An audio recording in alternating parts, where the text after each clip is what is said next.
Usha medical education में आपका स्वागत है। आज का टॉपिक करने जा रहे हैं परप्यूरियम, जो कि मिडवाइफरी का टॉपिक है।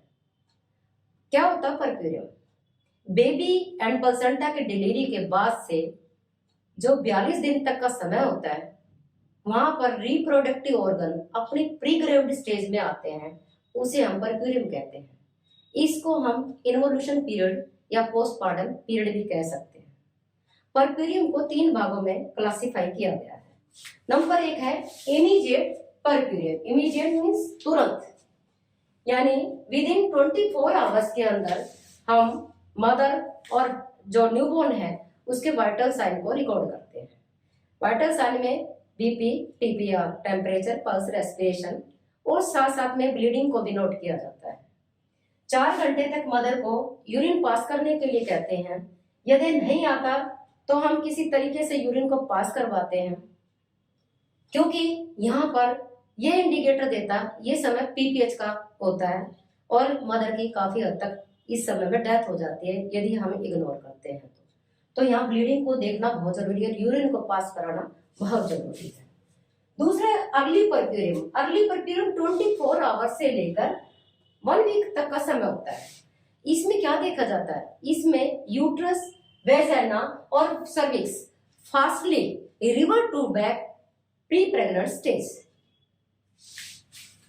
तीसरा है delay puerperium. Delay puerperium 1 week से लेकर 6 वीक तक की जो हमारा टाइम होता है, यहाँ पे यूट्रस, वेजाइना और cervix slowly revert to back करते हैं। ये टाइम बड़ा प्रीशियस होता है। यहाँ पे मदर की इम्यूनिटी पावर बड़ी कम होती है और हार्मोन्स का इन्फ्लुएंस था वो भी अब कम हो जाता है। अब यहाँ पर चेंजेस होती है यूट्रस में, यानी रिप्रोडक्टिव ऑर्गन में। सबसे पहला रिप्रोडक्टिव ऑर्गन हम यूट्रस लेते हैं। यूट्रस में क्या चेंजेस होती है? जैसे ही बेबी की डिलीवरी होती है तो यूट्रस का जो लेंथ है 20 सेंटीमीटर पे आ जाती है, विड्थ है 12 सेंटीमीटर और थिकनेस है 7.5 सेंटीमीटर पे आ जाती है। और जो यूट्रस की फंडल हाइट है वो 13.5 पर आ जाती है, जस्ट बिलो द अम्बिलिकस। और जो यूट्रस है फ्लोबी, यानी थुलथुला सा हो जाता है। तो यहाँ पर जो फंडल हाइट है यूट्रस की 1.25 सेंटीमीटर डेली लेस होती है, डिक्रीज होती है फंडल हाइट।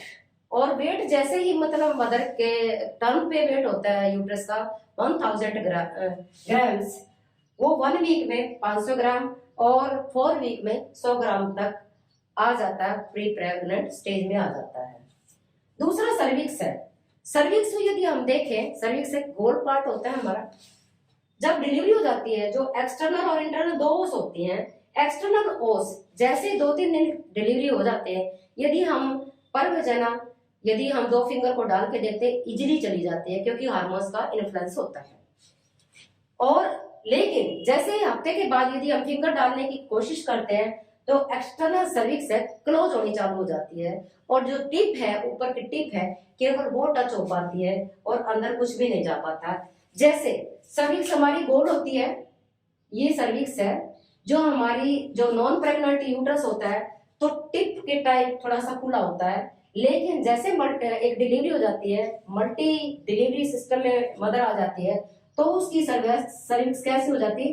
ट्रांसवर्स की टाइप में ऐसी हो जाती है और थोड़ी सी विड्थ 1 सेंटीमीटर के करीब या खुली हो जाती है। अपनी रियल स्टेज जो pre pregnant stage, first stage थी, उसमें नहीं आ पाती।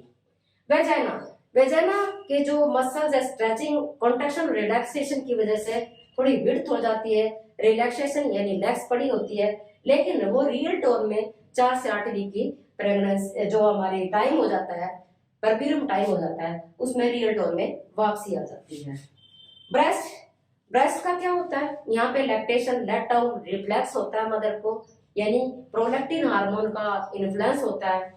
जो कोलोस्ट्रम होता है एक्टिव फॉर्म में होता है 2 से 3 दिन तक, जो कि लिक्विड गोल्डन लिक्विड फ्लूइड होता है और बच्चे के लिए इम्यूनिटी देता है, आईजी इम्यूनिटी देता है। आईजी इम्यूनिटी इन्फेक्शन से बचाती है।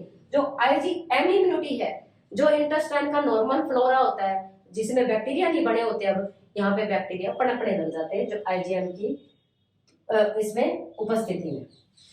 तो ये हमारे चेंज आते हैं। लेट डाउन रिफ्लेक्स में क्या होता है, जैसे मदर सकिंग करवाते हैं आधे घंटे के अंदर अंदर बच्चे को, तो प्रोलैक्टिन हार्मोन डक्ट पे काम करता है, दूध को बनाता है, और जो ऑक्सीटोसिन है पोस्टीरियर पिट्यूटरी से निकलता है, वो दूध को मतलब क्या करेगा, बाहर निकालने की कोशिश करेगा।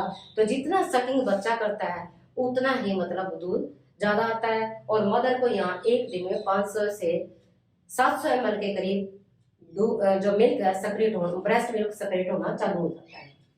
अब लोकिया, लोकिया एक रिप्रोडक्टिव ऑर्गन है जो यूट्रस से एक डिस्चार्ज होता है, कलरफुल डिस्चार्ज होता है, वो नॉर्मल होता है, जो कि 1.25 सेंटीमीटर जैसे फंडल हाइट घटती है।